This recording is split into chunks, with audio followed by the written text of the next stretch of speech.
Hi, it's Parametric Reviews and reviewing some spring products today. One of them is the Noodlehead sprinkler. Now, we've used several different sprinklers in the yard back when we were allowed to water much before the drought and before you can only water on Saturday if you're going to sprinkle. And we've used the sprinklers that go back and forth, cover a certain area. We've done the rotating sprinklers.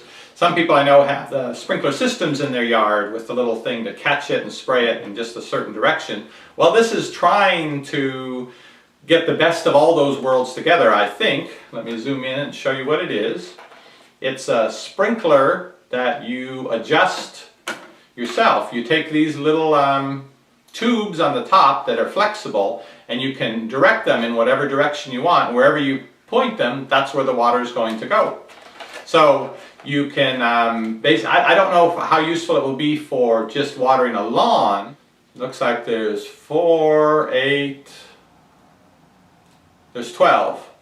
And so I can spray water over here, here, here. I could actually have them all go to one side if I wanted, I suppose, if I didn't want any water. You know, can't spend any water on the neighbor's yard, so you could stick them all going in one direction, or you can point them, so long as this stays stationary, you can point them at different individual plants. And that's generally the idea behind it. It's got this, which I'm thinking you use in the bottom to hold it in place if you're not using it with the in-ground sprinkler system.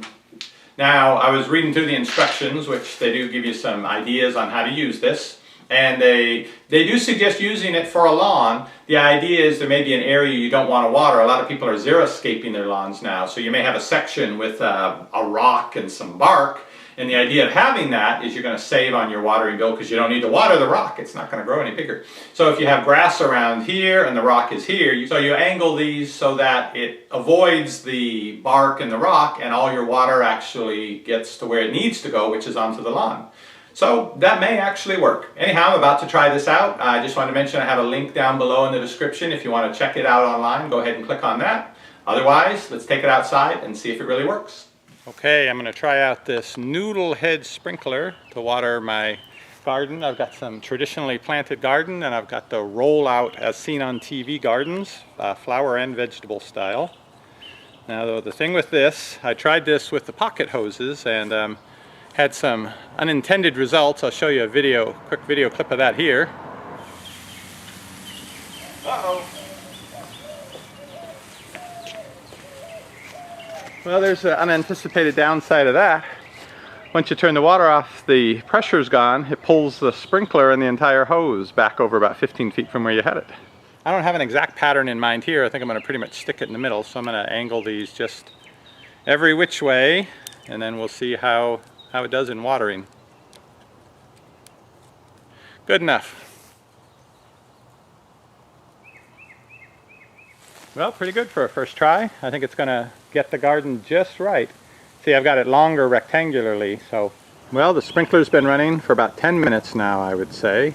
I just sort of pointed the things in random directions, but I'm trying to soak all of this stuff. This is the roll-out flower and vegetable garden, and you have to soak the mat. Now I've got one buried in this pot here. Doesn't look like it's gotten a drop on it. This is wet. That's good and soaked. But over here, that pot is good and soaked. That pot's hardly anything. This strip is half wet, half dry. So here I've reconfigured the noodles on top of the Noodlehead sprinkler to spray only on the rollout garden portion of the garden. And as you can see, none of it's going over here.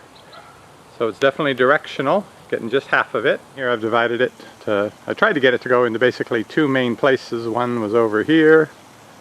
One was over here, but it's hard to get all the noodles to point in pretty much the same place. They do cover a fairly large area. That's how they're divided out. And this is the spray pattern I'm getting. So even all pointed together, maybe a 3 by 3 foot area at this distance, at about 10 feet from the sprinkler, is the narrowest area that it can water. So if you have a specific sprinkling layout that you need taken care of, this may be what you need if you need to hit 2 or 3 spots. I would say though, if you're planning on like sprinkling a whole, let's say crescent moon shaped section of grass where you're not going to get the stone or the bark in the other part of it wet. You can certainly do that to not get the stone and the bark wet, but I don't know that it's going to be that spread out a sprinkle on the rest of your crescent lawn. So in other words, it can water a specific area, it can miss a specific area, but the problem is when you want it to miss a specific area and then water a general area, it seems to have a little trouble with that. But again, the link's down below. If it turns out it's what you need, why don't you check it out. They're somewhere between $10 and $15 online now.